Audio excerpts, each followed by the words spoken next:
Our first guest tonight says a second special counsel should be looking into claims that the FBI knowingly used information from paid political operatives to spy on their political opposition. Joining me tonight, Congressman Mark Meadows, member of several key committees, including Foreign Affairs, Oversight, and Government Reform, also chairman of the influential House Freedom Caucus. Mr. Chairman, good to have you with us tonight.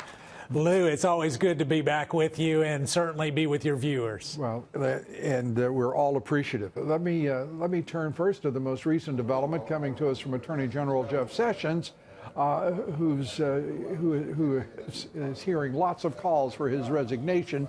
Among those voices, your own, Jim Jordan, and other leading Republicans. But today, saying that they will investigate the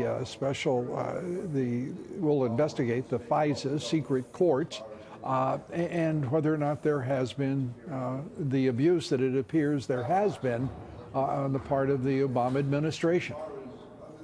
Yeah, well, that's welcome news. Obviously, that's been a long time coming, but I want to applaud Attorney General Sessions for taking that initiative. But Lou, I can tell you it's not enough. We need real transparency at DOJ and the FBI. That's why Jim Jordan and I, as much as 7 months ago, called for a special prosecutor. Right. When you've seen the kinds of things, Lou, that we've seen, the inconsistencies, I think would be a polite way to say it, within the FBI and DOJ, we need someone that is really a third party to come in and look at all of this. So it's not just the FISA application that the Inspector General Horowitz, who I hold in very high regard, will look at. It's more important. It's what did the Clintons, what were their involvement? You know, the more we look at this, the collusion narrative is really not about this president and the Russians. It's about the Hillary campaign and the Russians.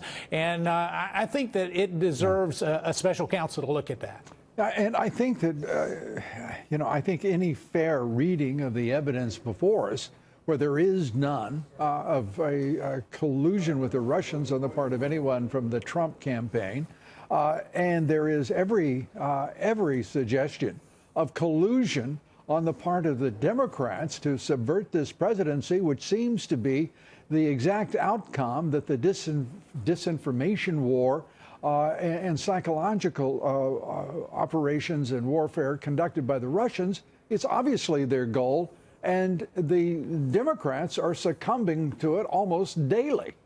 Well, obviously, the Russians are trying to sow discord within our unbelievable republic and this democracy.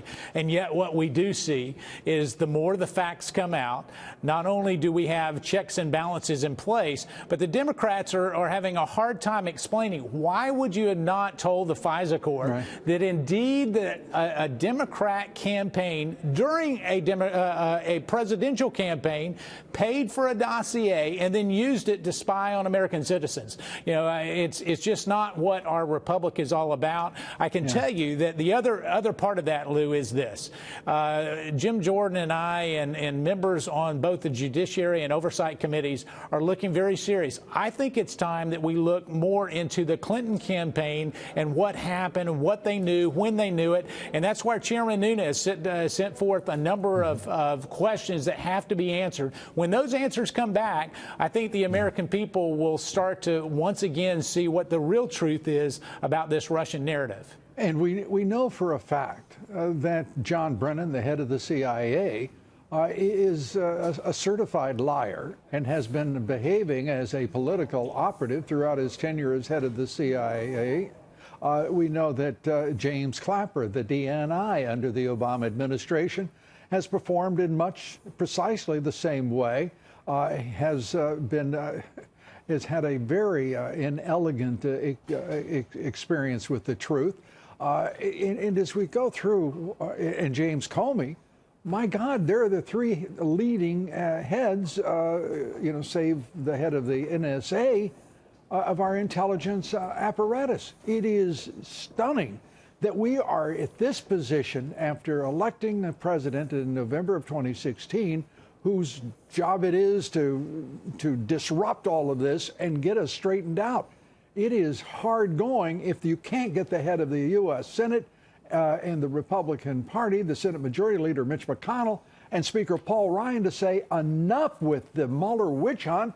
Get focused on where the evidence leads us.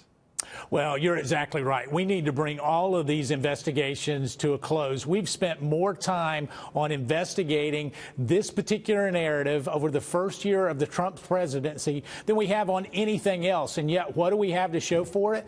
Zero collusion. And so I can tell you that a number of us have really dug into some of the in-depth details of what was happening. I think you're going to see more information in just the days to come that it was not necessarily a Hillary Clinton campaign that was operating in this vacuum. In fact, I think that what we will find is a number of her friends and operatives were intimately involved in making sure that this whole Russian narrative got put out there. And what happened is they got surprised. They got surprised by President Trump's election, and now they've been trying to cover up this narrative. But I can tell you on behalf of the American people, we need to make sure that transparency is our #1 priority.